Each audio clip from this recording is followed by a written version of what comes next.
Senta que lá vem treta. Você já pensou como o rompimento com a Igreja Católica, que aconteceu há mais de 500 anos atrás, influencia sua vida até hoje? É isso mesmo. Não só no seu vestibular, mas a Reforma Protestante, ela mudou a política, a economia e inclusive a forma como muitas pessoas viam o mundo. E exatamente por isso você precisa entender esse tema para você poder arrasar no vestibular.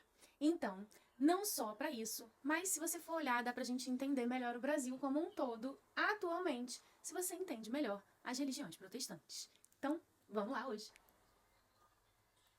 E se você está chegando aqui agora, o meu nome é Roberta Luz e eu sou professora de História. Esses vídeos são vídeos para dar aquele pontapé inicial e ajudar vocês a estudar para o vestibular e entender um pouquinho mais sobre essa disciplina tão maravilhosa que é História. Esse vídeo, especificamente, é sobre Reforma Protestante. Você já aproveita, se inscreve aqui no canal para receber outros vídeos e, se você quiser também propor algum tema, deixa aqui nos comentários. Além disso, só um detalhe, mais uma vez, aqui é um vídeo de história, ou seja, aqui eu não estou falando a minha opinião, e por isso, esse que é um tema bem polêmico às vezes, é só para que vocês entendam que, na verdade, eu estou trazendo aquilo que vai cair no vestibular de vocês, e não pensamentos ou opiniões específicas de alguém, ou minhas, especificamente, tá? E aí, agora, a gente já pode começar esse tema, que costuma aparecer bastante nesse vestibular aí de vocês, tá? No Enem, às vezes na UERJ, PUC, e aí é legal que vocês tenham uma noção como um todo de como surgiu essa reforma protestante, quais foram as principais religiões que surgiram a partir dela e quais são as consequências desse fenômeno. Podemos ir? A reforma protestante, ela foi um movimento que começou ali no século XVI, basicamente depois que um monge de dentro da própria Igreja Católica, chamado Martinho Lutero, lá na região da Alemanha, onde hoje a gente conhece como Alemanha, né? Ele, mais precisamente, no dia 31 de outubro de 1517, decidiu colocar ali na porta de uma igreja as suas 95 teses, que basicamente falavam principalmente de uma prática que a Igreja Católica estava cometendo, chamada venda de indulgências. Lembram o que é isso? Basicamente, a igreja ela vendia o perdão. E essa venda de perdão, então, tipo, se você morreu, aí depois você vai estar lá no purgatório, tem que ver, vai, né, os seus pecados, e aí você dá um dinheirinho ali para a igreja que de repente esses pecados já não vão, você não vai ter que ficar ali tanto tempo, o seu tio, seu avô, né? Então, basicamente, essa venda de indulgências, para, inclusive, os próprios membros da Igreja Católica, não estavam condizentes com aquilo que a igreja pregava. E aí, esse monge, que não foi o primeiro, inclusive, a questionar a igreja, mas foi o que conseguiu mais êxito, né? E aí a gente tem que pensar nas outras aulas que a gente já falou sobre aquele enfraquecimento, inclusive, da igreja depois daquela crise do século XIV, da fome, da peste e tal, e daquele humanismo e antropocentrismo. E mais do que isso, o Lutero, ele vai ter o apoio de um grupo bem importante ali na região da Alemanha, que vai ajudar com que essas ideias dele ganhem mais força e ele fique mais forte. Vamos saber quem são? O que você precisa saber é que tinha muita coisa envolvida nessa treta. Era poder, era dinheiro, terra e, claro, liberdade de pensamento.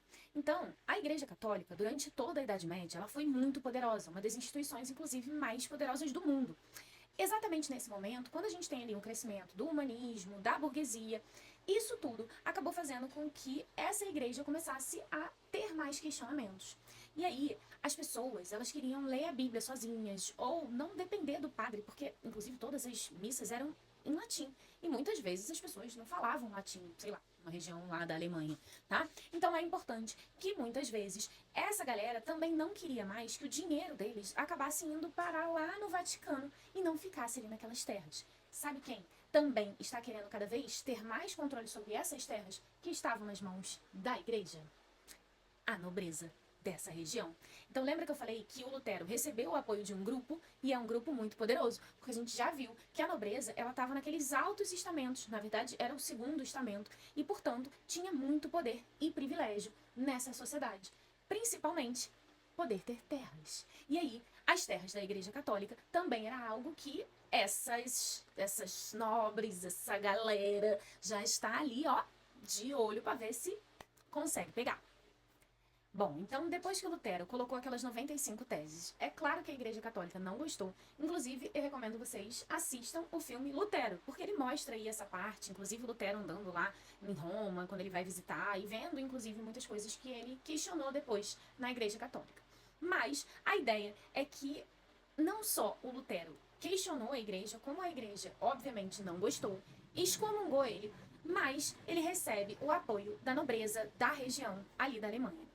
Com isso, as ideias dele vão continuar sendo muito fortes e não só isso, ele consegue propagar essas ideias, porque esse é o momento de desenvolvimento da imprensa. E a imprensa, gente, tem um papel fundamental, principalmente em difundir ideias. E aí, as ideias do Lutero vão ganhando cada vez mais força. Ele fala, por exemplo, em salvação somente pela fé. Ele também vai traduzir a Bíblia e falar numa livre interpretação da Bíblia. E olha só que interessante. Quando ele fala isso, várias outras religiões vão surgir a partir dessa ideia, porque se cada um pode interpretar livremente, isso pode acabar fazendo com que tenham muitas novas religiões. E aí, a gente vai falar agora desses outros reformadores. Então, gente, além do Lutero, outros reformadores e outros líderes religiosos começam a surgir, como, por exemplo, o João Calvino, na Suíça. Ele vai trazer uma ideia um pouquinho diferente do Lutero, não totalmente, mas ele vai falar, por exemplo, na predestinação. Isso mesmo. Ou seja, cada pessoa já vem predestinada a ir para o céu ou para o inferno. Mas você tem como saber se você vai para lá ou para lá.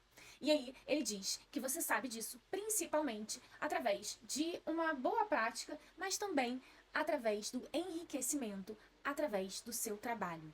E aí eu pergunto a vocês, quem é o grupo que está enriquecendo através do trabalho nessa época ali na Europa? Acertou quem falou? A burguesia. A burguesia, ela estava ali num crescimento, né, seu poder ali de comércio, cada vez com mais dinheiro, mas ela ainda não tinha subido ali naquela pirâmide social, naquela pirâmide estamental, porque ela continuava naquele terceiro estamento. Então a burguesia, ela vai olhar para essa nova religião com bons olhos, tá?